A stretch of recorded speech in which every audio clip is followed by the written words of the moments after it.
Alright, guys, how's it going? Welcome to Crepville. I'm Lisa, and yes, I'm wearing a slanket, but that's because I get cold easily. And this is my review of The Last of Us Part 1. Let's start with the story. I think it's probably one of the best stories that I've seen in a video game ever, to be honest.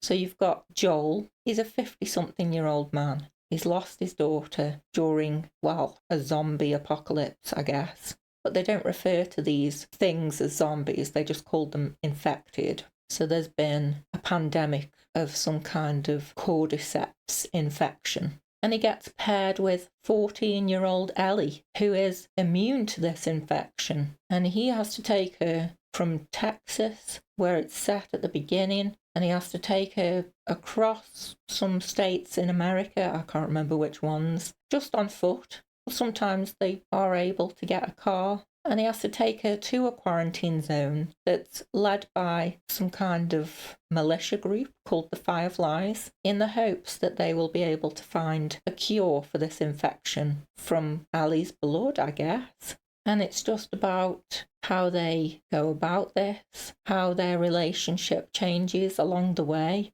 Because at first Joel's a little grumpy and he doesn't really want Ellie there in the first place. She doesn't really want to be around him either. And it's just how their relationship develops as they go across country to get to where they need to be. And also about the enemies that they encounter along the way too. Setting.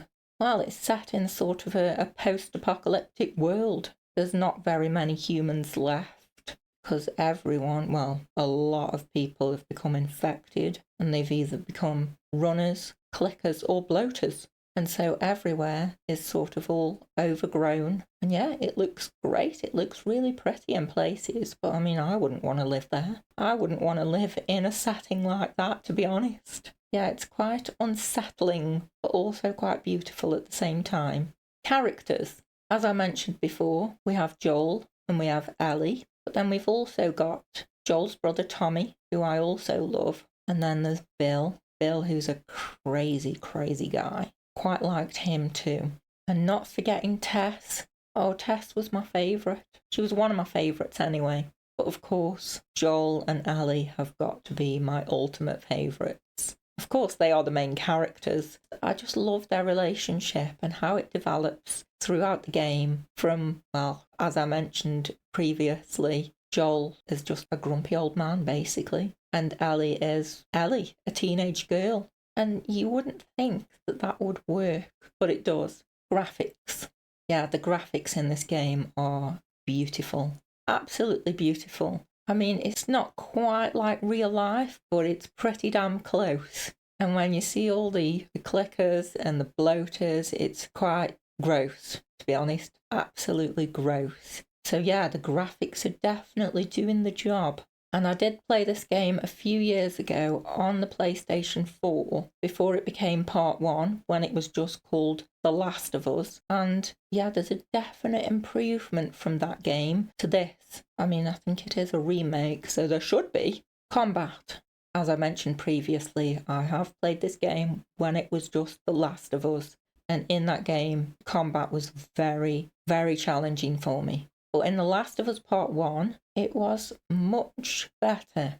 And that is to the simple fact that they have added some accessibility settings, which helped quite a lot. But yeah, the combat is just, it's quite stressful. I mean, on any of the difficulties when playing this game, loot and ammo is quite scarce. And so the combat is quite challenging. For me, anyway. I mean, I don't know how anyone else feels about that, but I would say that the combat is quite challenging. But I also like that you do have the option to use stealth instead of combat in some instances. So you haven't always got to just go in there and dispatch everything. You can just sneak around and throw bricks to distract enemies, and you don't have to actually kill any of them at all. I like that you have the option either way. Sometimes I was trying to stealthily sneak around, but then one of the enemies would accidentally see me, and then I'd end up just firing a load of bullets that I could not afford to lose. So yeah, it could go either way.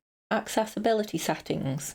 This is one of the only games that I've come across that has an extensive list of accessibility settings, from mobility issues to visual impairments to hearing impairments. It's got settings for every disability. And I'm not going to go into that in full detail in this video, but if you want to see my video about the full list of accessibility settings, I'll put the link in the description.